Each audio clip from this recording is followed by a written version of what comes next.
Hi hello నమస్తే welcome to నా poster. నేను మీ మోనిక.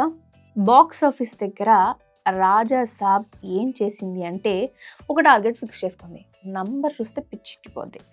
బాహుబలితో పాన్ ఇండియా స్టార్గా ఉన్న ప్రభాస్ ఇప్పుడు రాజా సాబ్గా బాక్స్ ఆఫీస్ రికార్డులు షేక్ చేయడానికి ఎంత క్రేజ్తో వస్తున్నాడు అంటే ఒక పక్క ఫోటో షూట్స్ ఏంటి, సాంగ్ రిలీజ్ ఏంటి. సో సినిమా రిలీజ్కి 20 days టైం ఉంది. ఈ సినిమా చేస్తున్న బిజినెస్ చూస్తే ట్రేడ్ వర్గాలు కూడా ఆశ్చర్యపోతున్నాయి. సో కమ్బ్యాక్ ప్రభాస్ రేంజ్లో తను చేస్తున్న బిజినెస్ చూస్తే టార్గెట్గానే అదిరిపోయిందని చెప్పాలి. అసలు ఒకసారి ఏంటి బిజినెస్ లెక్కలు ఒకసారి చూద్దాం. డైరెక్టర్ మారుతి వింటేజ్ ప్రభాస్ని మనకి చూపించబోతున్నారు. చూపిస్తారు కూడా. కేవలం తెలుగు రాష్ట్రాల్లో కాదు, ఈ సినిమా థియేట్రికల్ రైట్స్ సుమారుగా 160 కోట్ల రూపాయలకు అమ్ముడైపోయాయట.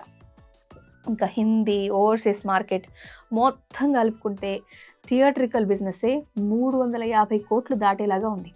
అండ్ నాన్ థియేట్రికల్ రైట్స్తో కలిపి టోటల్ బిజినెస్ 600 కోట్లు క్రాస్ చేయడం పక్కాగా అనిపిస్తుంది. సో ఈ రికార్డ్స్ వింటే మీకు ఏమనిపిస్తుంది? అసలు ఎందుకు ప్రభాస్కి ఇంత క్రేజ్ అంటే ప్లస్ పాయింట్స్ ఒకసారి చూద్దాం.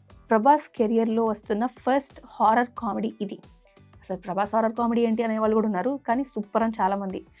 సంజయ్ దత్, బ్రహ్మానందం లాంటి స్టార్ కాస్టింగ్ ఉంది. సంక్రాంతి సీజన్ కూడా కదా. సో ఈ సినిమాకి పెద్ద ప్లస్ పాయింట్ సంక్రాంతి సీజనే. ట్రైలర్లో ప్రభాస్ లుక్ కానీ, డైలాగ్ డెలివరీ కానీ చూసిన తర్వాత ఫ్యామిలీ ఆడియన్స్ అంతా ఒక్కసారైనా సరే వెళ్ళి చూడాలని క్రేజ్ అయితే స్టార్ట్ అయిపోయింది విపరీతంగా.